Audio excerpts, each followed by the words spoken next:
भारत के सभी राज्यों की खबर SNS न्यूज चैनल पर, खबर जो आपको रखे सबसे आगे।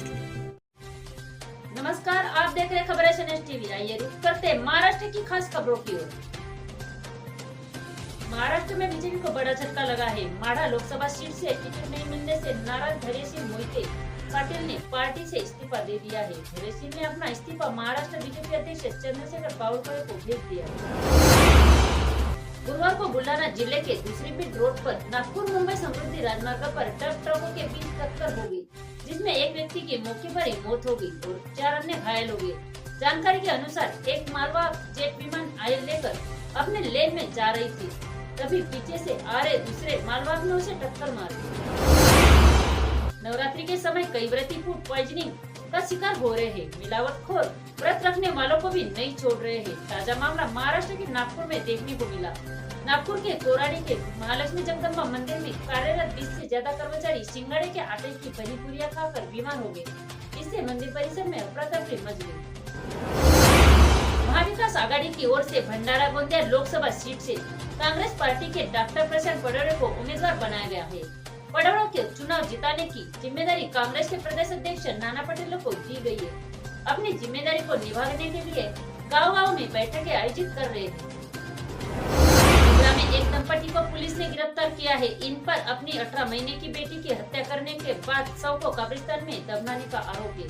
गिरफ्तार किए गए आरोपियों की पहचान जाहिद शेख और नूरानी शेख के रूप में हुई है। अदालत ने दोनों को 15 अप्रैल तक पुलिस हिरासत में भेज दिया।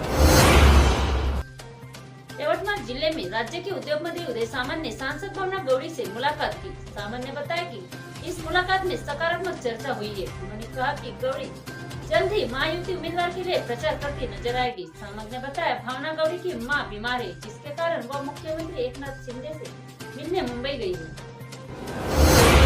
और बीजेपी के सीनियर नेता अमित शाह ने तंज कसते हुए कहा कि उद्धव ठाकरे के नेतृत्व वाली नकली शिवसेना, शरद पवार के नेतृत्व वाली नकली एनसीपी और आधे अधूरे मन वाली कांग्रेस पार्टी महाराष्ट्र के विकास को गति देने की स्थिति में नहीं है। यह केवल प्रधानमंत्री नरेंद्र मोदी के नेतृत्व वाली भाजपा नीट एनडीए सरकार के तहत ही संभव है। मुंबई लोकसभा सीट कांग्रेस के गले पड़ गई है। पार्टी को वहां से उम्मीदवार नहीं मिल रहा है।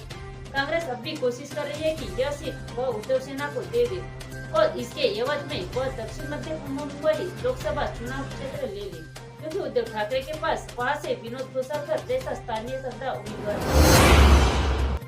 98 वर्षीय जयंती कुरेशी भंडारा गोंदिया लोकसभा क्षेत्र की पहली घरेलू मतदाता।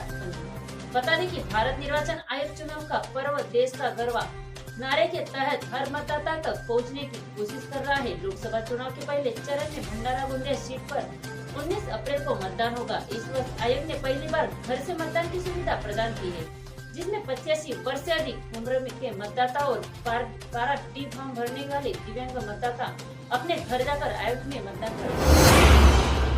भंडारा जिले के धियोरवाड़ा क्षेत्र में महायुति की ओर से भाजपा उम्मीदवार सुनील मेंढे का प्रचार दौरा आयोजित किया गया था। इस बीच बीजेपी की ओर से नुक्कड़ नाटक के जरिए प्रचार किया जा रहा है और देखा गया है कि नुक्कड़ नाटक के जरिए आकर्षक तरीके से विकास के बारे में समझाकर लोगों को लुभाया जा रहा है। आकर्षक ढंग से दिखाए गए इस नुक्कड़ नाटक को देखने के लिए बारिश शुरू होने के बाद भी नागरिक जुटे रहे। महाविकास आघाड़ी के कार्यकर्ताओं ने महाविकास आघाड़ी के उम्मीदवार डॉक्टर प्रशांत पडोळे के प्रचार के लिए भंडारा शहर के मुस्लिम लाइब्रेरी क्षेत्र से बाइक रैली निकाली। भंडारा शहर से निकाली गई ये बाइक रैली शहर के मुख्य मार्ग से होते हुए मुस्लिम लाइब्रेरी में संपन्न हुई। इस मौके पर कांग्रेस, राष्ट्रवादी कांग्रेस पार्टी, शरद चंद्र पवार पार्टी, शिवसेना, उद्धव, बाळासाहेब ठाकरे समेत विभिन्न घटक दलों के पदाधिकारी और कार्यकर्ता बड़ी संख्या में हिस्सा लेते हैं।